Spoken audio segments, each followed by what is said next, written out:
বলো তো কি ছিল। মাস তিনেক আগে উনি বিভিন্ন ধরনের মানুষকে ওই যে আপনার জবাইদুর চৌধুরী, উনি মহেশপুরে বাড়ি এবং আখানগড় ইউনিয়নের সহসভাপতি, বিভিন্ন ধরনের অনিয়মগুলো করে আসছিলেন। অনেক মানুষ আমাকে অভিযোগ করে, বিশেষ করে কিছু মানুষকে পুলিশের ভয় দেখিয়ে বিভিন্ন চাঁদাবাদি করছিল।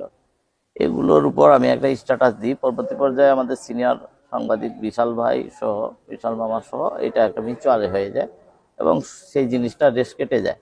কিন্তু আজকে হঠাৎ করে 3-3.5 মাস প্রায় হয়ে গেছে, আমি গ্রামের বাড়িতে গেছি একটা প্রোগ্রামে, পারিবারিক প্রোগ্রাম ছিল।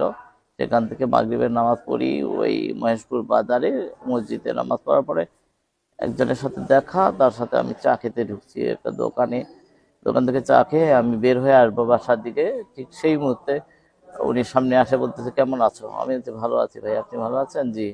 এরপরে আমার হাতে বলছে আসো ওই পাশে চা খাবো, এরকম করে নিয়ে যায় ওনার মিল পাশে, মিলের চাটালের সামনের রাস্তায় যাওয়ার পরে উনি আমার পর আঘাত করা শুরু করলেন। এরপরে ওনার সাথে আরো 10 জন ছেলে পেলে আমাকে ঘিরে ধরলো, আমার হাত ধরে ফেললো, এমন ভাবে আঘাত করা শুরু করলো মুখের মধ্যে এবং গলা টিপে শুরু করলো। তারপর লাথি দেওয়া শুরু করছে এবং কি আমার যে অন্ডকোষের মধ্যে লাথি লাগে গেল।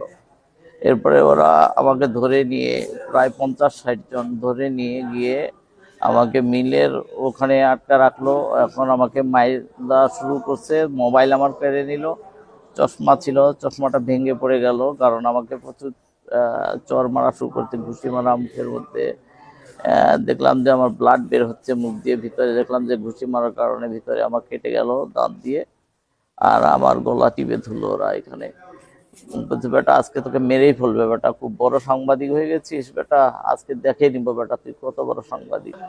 আসলে সাংবাদিকরা কিন্তু সংবাদ সংগ্রহ করতে যে সবসময় নির্যাতনের শিকার হয়। আমরা যতবারই দেখেছি যে সাংবাদিকের উপর নির্যাতন হয়, হামলা হয়, কিন্তু এর পক্ষে কিন্তু দেখা যাচ্ছে সেভাবে কখনো কোনো যে পদক্ষেপ, সে পদক্ষেপ কিন্তু গ্রহণ করা হয় না। এখন আমরা যেটা চাই যে এই যে আমাদের সাংবাদিক উপর হামলা হয়েছে, সেটা যে দলেরই হোক না কেন, আমরা পুলিশ প্রশাসনের কাছে অনুরোধ করবো যেন একটি কঠোর ব্যবস্থা গ্রহণ করে। এবং আমার সহকর্মী হসপিটালের বেডে কাতরাচ্ছে, এটা খুব কষ্টদায়ক বিষয়। আমরা বিগত সরকারের আমলেও দেখেছি সাংবাদিকরা বিভিন্ন কারণে হয়রানির শিকার, মামলার শিকার, হামলার শিকার হয়েছে। আজকে ঠিক সেই অবস্থায় আমরা 2025 আসেও দেখলাম সেই একই অবস্থা। আমরা এই ঘটনার তীব্র নিন্দা জানাচ্ছি।